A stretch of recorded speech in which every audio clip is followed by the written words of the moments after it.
Libreng butong gihatag alang sa mga lady bikers o sa kaprograma sa dakbayan sa Talisay ning pagsaulog sa Women's Month. Ang report ni Femari Dumabo.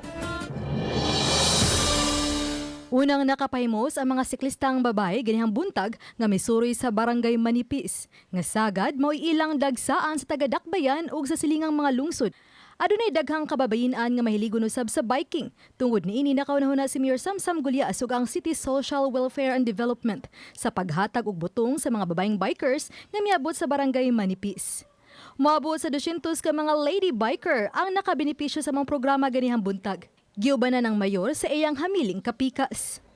Samtang gawas sa biking, miabag usab ang kababayin ang mga sakop sa Talisay City Police sa paglimpyo sa Manipis Road gikan sa mga yuta ug batungan nga tagak gikan sa bukid sa Manipis. Kabahin kini sa serbisyo nga ilang gitanyag subay sa pagsaulog sa Women's Month matagbuan sa Marso. Nisalmot usab ang mga babaeng pulis sa Talisay City Police Station diha silang pagbisikleta. Oban ni Cleofer Lumayag. Ako si Femari Dumabok. Balitang Bisdak.